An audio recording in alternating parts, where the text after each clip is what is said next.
A dramatic capture. The world's most wanted, most dangerous drug lord, Joaquin El Chapo Guzman, back in Mexican custody tonight. Mexico's president announcing mission accomplished after a nearly 6-month manhunt for the Sinaloa cartel chief. This is absolutely massive. It's of enormous importance for the Mexican government, in particular for Mexican President Enrique Peña Nieto. I think when most Americans think of organized crime, they naturally think of guys like John Gotti, Al Capone. They pale in comparison to Chapo Guzman.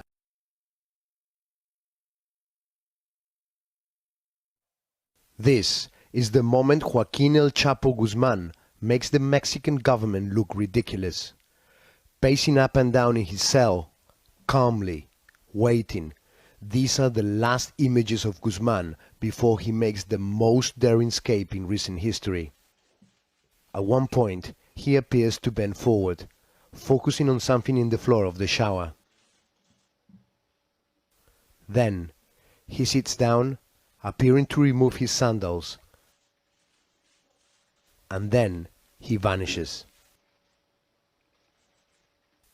We now know that under the shower was this hole, occupying a blind spot in the cell's CCTV cameras. Beneath it, a tunnel that was his highway to freedom. Opening the tunnel up to the press, the authorities show a well-resourced operation, with electricity, an air supply, and this makeshift minecart adapted from a motorcycle, presumably used to move earth and people along its rails.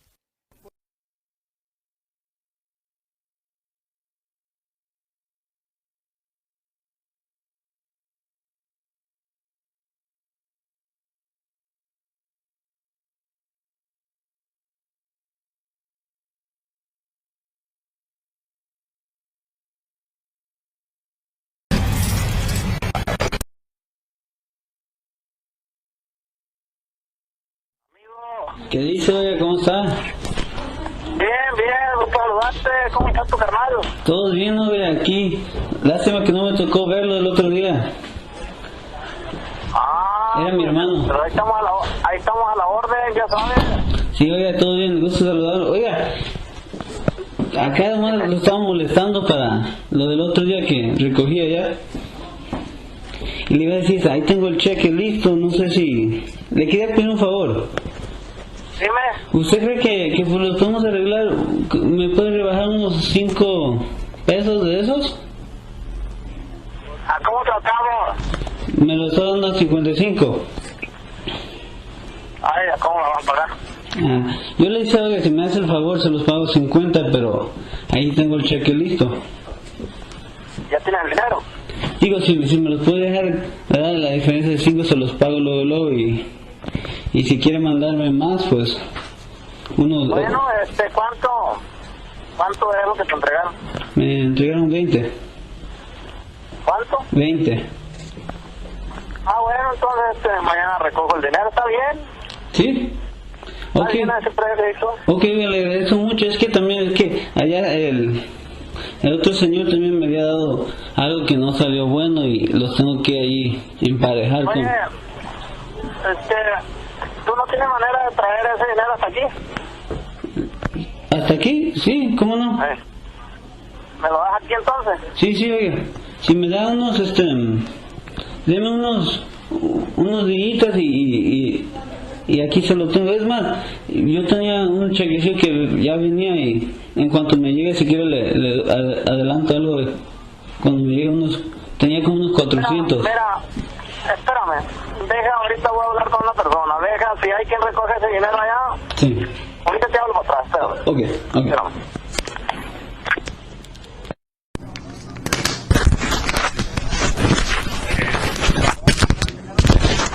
Ok, allá está eso, ¿verdad? ¿O aquí? No, el dinero allá lo van a recoger allá. Ok, aquí te lo paso. Okay, para que se pongan de acuerdo tú y él y se den los números de allá para que le entreguen a ese número el dinero, tú le dices y todo. Con que él me marque este número llegando y yo mando a los muchachos que lo miren. No, es que la persona ya está en Chicago ya. Oh, ok.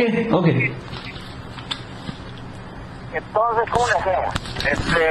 el muchacho de Chicago que te habla a ti, pero tú te levantas en la tarde. No, oiga, usted Los no. bancos son en el día, fíjate. No, yo lo mando, me levanto temprano, no se apure.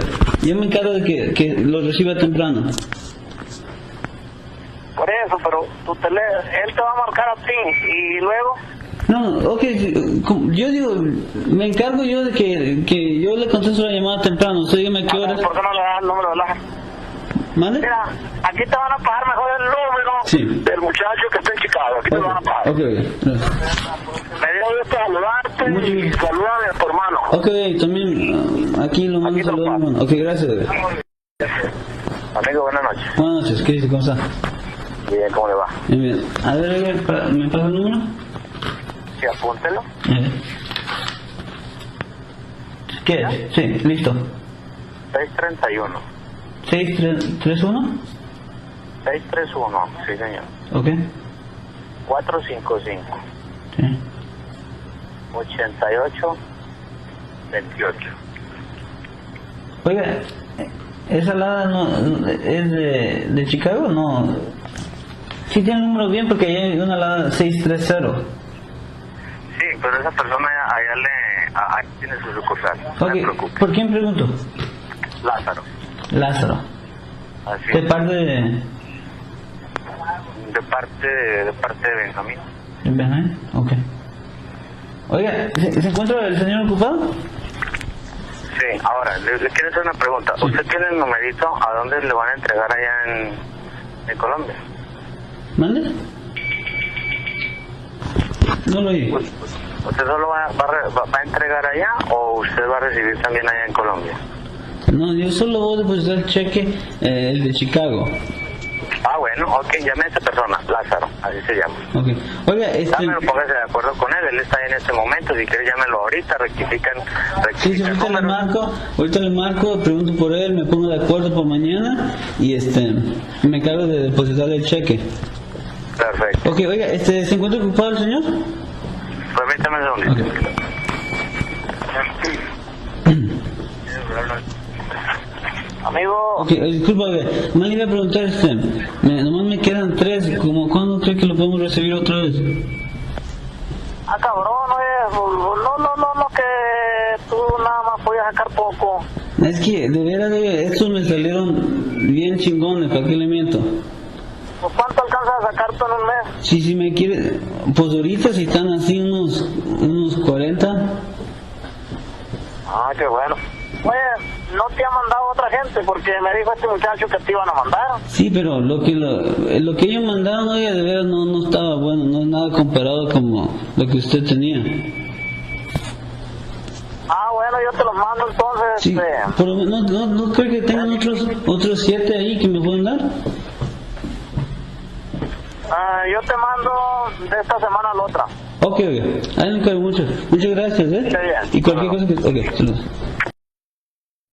The notorious drug lord Joaquin El Chapo Guzman was extradited to the U.S. Thursday night. The plane carrying the criminal legend landed at MacArthur Airport in Islip, Long Island, after about a 4-hour flight from Mexico. Mexico's Foreign Relations Department announced a handover to U.S. authorities the last night of President Barack Obama's administration, just a day before President-elect Donald Trump is sworn in. Diplomatic sources tell CBS News this was done as a goodwill gesture to the U.S. and a sign of cooperation with the incoming and outgoing administrations.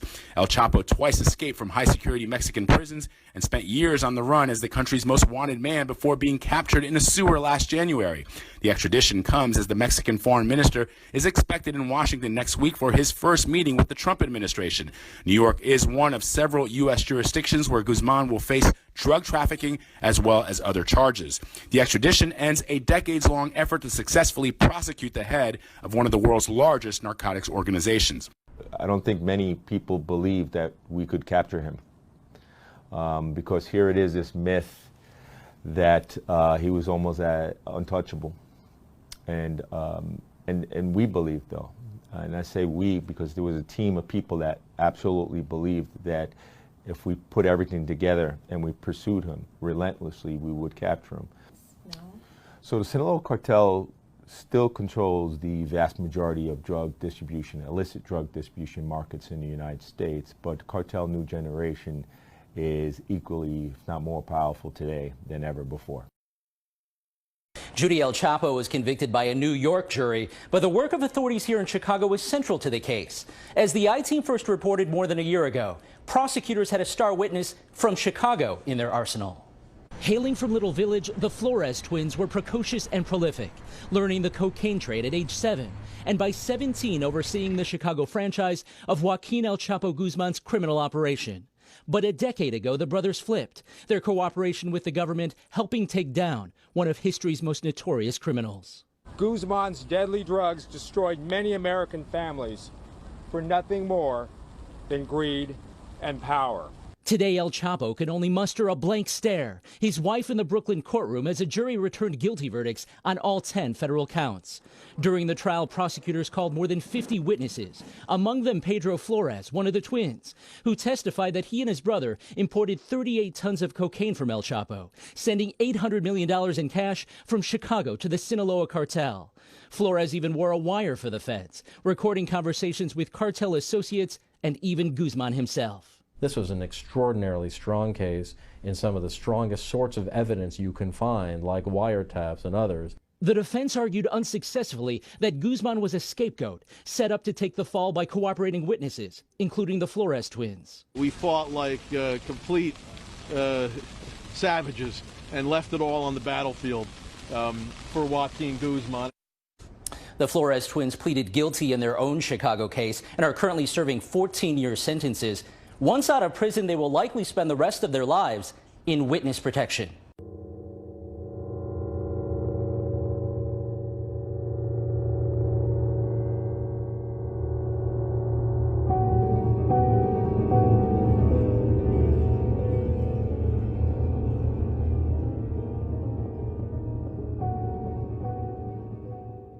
Now to the inside story of two Chicago brothers who turned on El Chapo, helping make today's conviction possible.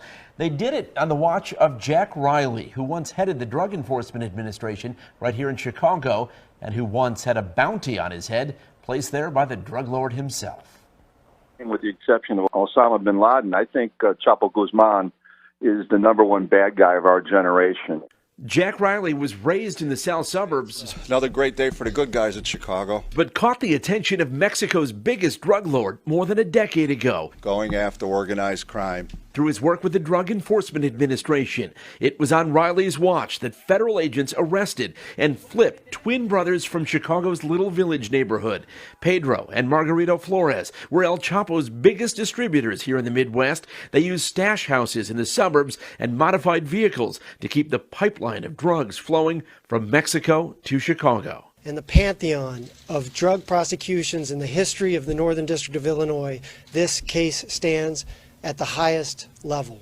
At trial, Pedro Flores testified he and his brother visited El Chapo in a remote area of Mexico where they saw a naked dead man chained to a tree, a reminder that those who cross the cartel rarely live to talk about it. Certainly, the Flores brothers cooperating and providing all the information, literally on tons of cocaine and billions of dollars, and then, quite frankly, getting Chapo for the first time on a court-authorized wiretap where he's negotiating for kilos of heroin.